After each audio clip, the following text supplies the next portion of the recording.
O doente. Uma vez no interior da casa, e no cômodo em que se achava o doente, pude verificar, com espanto, que era meu irmão mais velho, de quem havia perdido contato fazia muitos anos. Isso causou-me muita consternação, a princípio. Depois, porém, com as explicações de um dos amigos, tornou-me a paz ao espírito, vindo mesmo a sentir imenso prazer pelo desfecho que iam dar ao caso. Não se turbe por razão alguma que visamos com esta doença carreá-lo ao conhecimento do Espiritismo. E como terá de ir junto dos parentes, que deixou distante, por via de um inventário que terá trâmites em movimento dentro em pouco, por ele tornaremos a muitos conhecedores do batismo de Espírito, razão primordial de nossos trabalhos. Como já deve ter notado, tudo vimos de fazer para que o batismo de Jesus se torne o mais conhecido possível. O caso deste seu parente e nosso amigo é muito mais que um caso de cura, o que não nos importa muito. Será um caso de evangelização à Consoladora, o que de fato é interessante. Subindo em valores mentais e em curso no programa de ação por tanta proximidade, passei a dar ao caso muito de aplicação sentimental, quando um daqueles 3 servos de mandato superior ordenou a Fábio que sondasse bem ao paciente, que acordado vigiava os minutos que se iam deslizando por sobre a eternidade, também me aproximei, querendo ver, querendo auscultar. Sorrindo, o mentor encarregado de serviços disse-me: bem se vê que não aprendeu ainda o bom espiritualismo. Não reconhecesse no doente a um dos seus e assim não se portaria.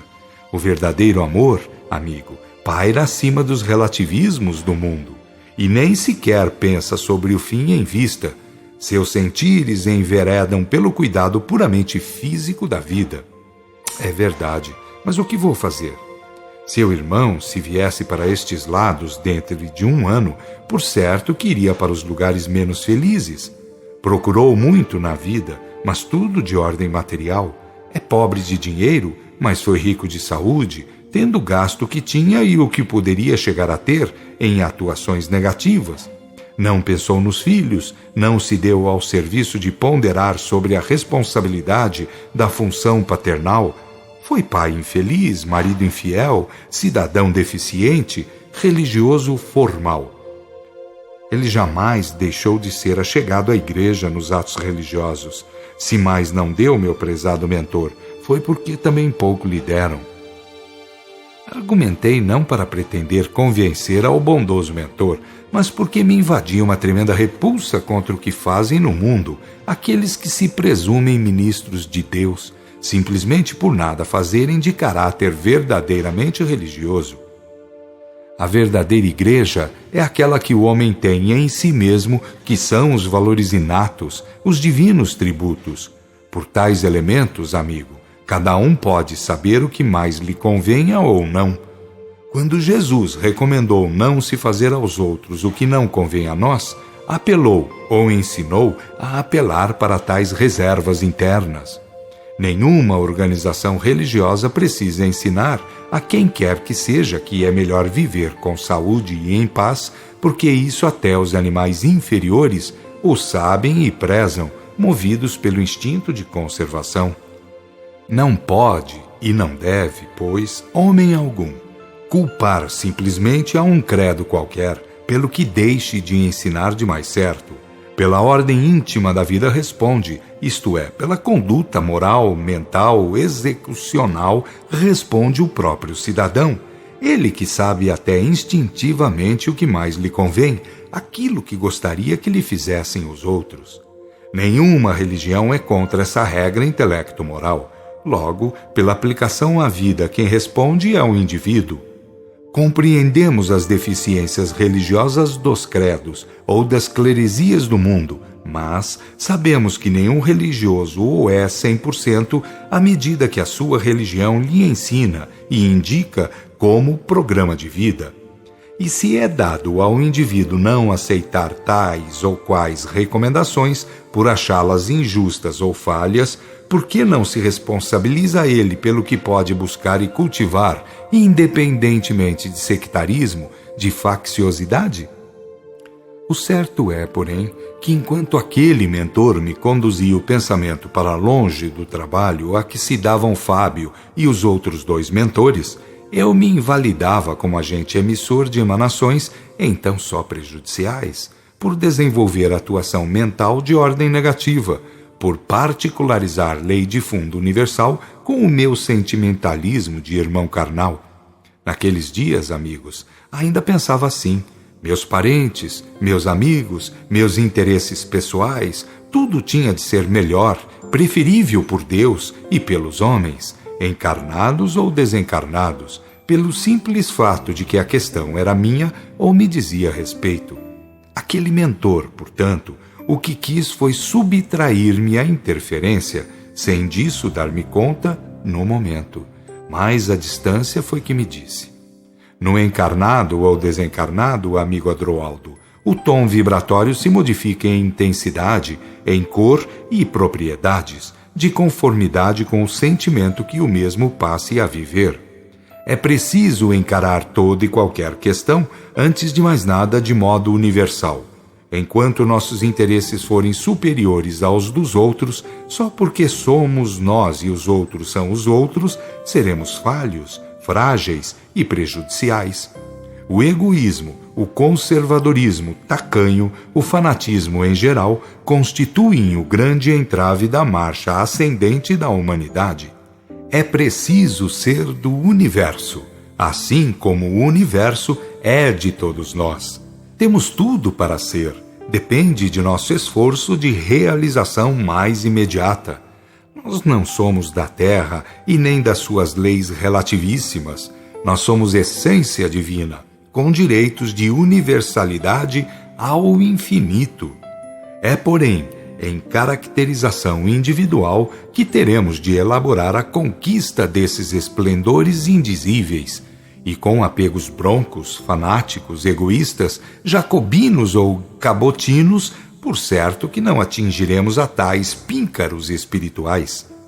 No caso de seu irmão, por exemplo, não via o ser imortal com a responsabilidade imensa a pesar-lhe sobre os dias vindouros. Via como costuma ver o encarnado, que quer os seus saudáveis, fortes, rijos, ricos, sobraçando títulos, comendas, regalias do mundo em geral, mesmo que com isso estejam a se aproximar dos abismos em carreira vertiginosa. E era isso mesmo, pois assim que me via envolvido no enfronhado parentesco, no grilhão consanguíneo, deixei de pensar na vida para pensar na morte. Deixei de encarar a coisa pelo prisma deste lado para encará-lo pelo sistema da carne, que é conservar as aparências, mesmo quando a essência se tem apodrecido. A enorme valia é que tais mentores não tinham nós ou ataduras pela língua, cultivavam o fraternismo a toda a prova, duro, mas eficientíssimo. Por aqui não é possível ser túmulo por dentro e parede caiada por fora. Isso só na Terra e nos países inferiores do astral. Aqui e daqui para cima, quem se prender aos menos felizes virá se encontrar em descida hierárquica, em carreira para os planos menos recomendáveis. E isso não é impossível de se dar. Sei hoje de irmãos, ainda cidadãos de regiões pouco menos vantajosas, que de se apegarem às coisas do mundo, por questões de falhas cometidas ou pretendendo interferir nas obrigações atinentes aos do plano da vida material, ou assim dita, chumbaram-se, tornaram-se doentios, insuficientes para o retorno devido. Até mesmo de males que se haviam livrado, doenças, por assim dizer, trazidas do mundo carnal, de novo se viram presas, se tornaram vítimas. É bem um grande caso para estudos profundamente sérios, esse caso da idioplastia. Pôr a ideia a funcionar, embalá-la com as forças tremendas do sentimentalismo, eis uma fonte interna capaz de fazer jorrar os céus ou os infernos de dentro do próprio homem. Na carne, a barreira constituída pela mesma carne não deixa que o desfecho seja repentino. Mas nestes planos de vida, com a tenuidade da matéria, para mudar depressa tanto basta se pense com afinco. E esta lei basta para que cada um pense, e pensando se compenetre, de qual seja o poder das obras sobre a edificação hierárquica. Quando o homem quiser certificar-se de que a vida é lei geral e que o processo do céu é o de ordem executiva na vida de relações, então poderá falar alguma coisa sobre isso a quem chamam de religião. Religião é o que há de mais grave por ser cogitado pelo homem. Pode mistificar o homem para o que quiser e o quanto quiser. Jamais mistificará para com seu princípio íntimo de religião, que é onde se refletirá tudo quanto vem a fazer, por no mínimo ou estranho que pareça ser as coisas do espírito. No fundo, a verdade é que a vida em si é religião. Mas, amigos, é religião segundo a vontade suprema, que não pergunta e nem diz, por querer e determinar no sentido de que cada um, por si, se identifique com a sua santidade interna. Triste destino, pois, o destino dos cultos exteriorísticos, das formalidades, das idolatrias, quer as de ordem mental, moral, intelectual ou material. O ego, para vir a gozar dos bens latentes, precisa desabrochá-los, nunca, porém, precisaria de torná-los sepultados sob o peso dos farandolismos inventados por homens. Sanear a mente, elevá-la à custa de bons saberes, e por moralização normal, pô-la a viver com simplicidade, eis a verdadeira prática espiritualista. O mundo faz o contrário, ensina o caminho inverso, concita o culto dos fantochismos em geral. Para as cleresias em geral, não basta buscar com afinco o melhor conhecimento das leis do Senhor, que são as do universo. Não basta viver decentemente, de modo sadio. É preciso que o cidadão do mundo seja freguês numa banca qualquer, compre quitandas, creia nelas, que as use e recomende ao mundo todo.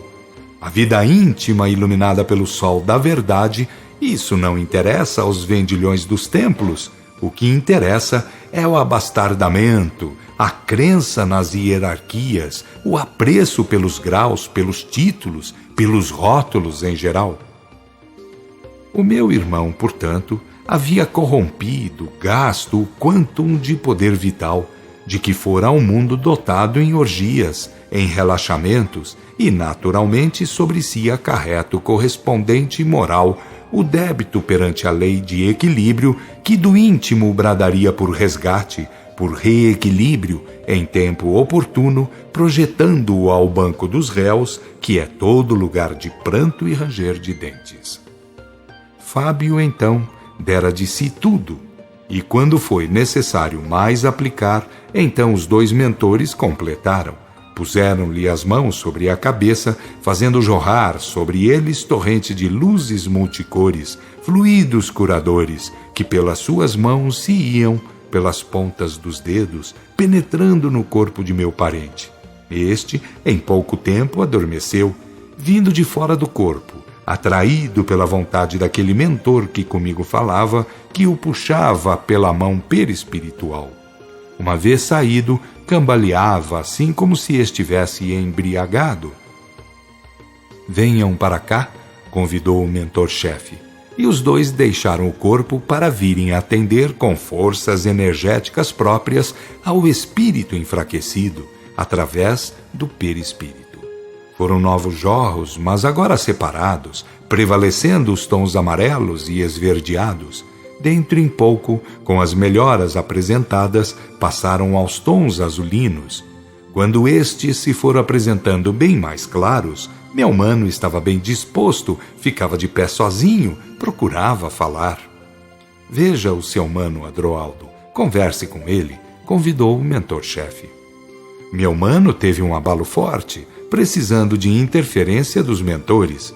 E depois de um pranto a dois, pois não pude conter-me, fomos volvendo-o ao tom necessário de equilíbrio. Conversamos muito bem, graças ao sustento que lhe deram os mentores. Fábio então disse-lhe com carinho: Vicente, você precisa procurar o espiritismo, do contrário, não poderá recuperar a saúde como lhe convém. Tome passes, use a água fluidificada, converse com pessoas espíritas bem esclarecidas. Fábio foi repetindo, os mentores foram no recolocando no corpo e ele foi sumido por entre as densidades do plano carnal. Ao dar de si, acordou meio inconsciente, chamava por mim repetidamente, e com isso vieram meus sobrinhos, depois minha cunhada, aflitos todos, falando em pesadelos, enquejando tais, menos no soberano realismo por ele vivido há alguns minutos. Vamos embora, disse o mentor-chefe, acenando com a mão. Poderosas vontades partiram com o querer, e singramos pelos espaços afora, subtraídos aos vibrares inferiores pelas sintonias com os superiores. Com o sol a despontar na nossa região, chegamos. Minha alma se apresentava triste, de certo modo bem triste, por reconhecer a fragilidade espiritual do irmão encarnado e a distância em que se encontravam todos na família da realidade da vida astral e dos porquês da encarnação.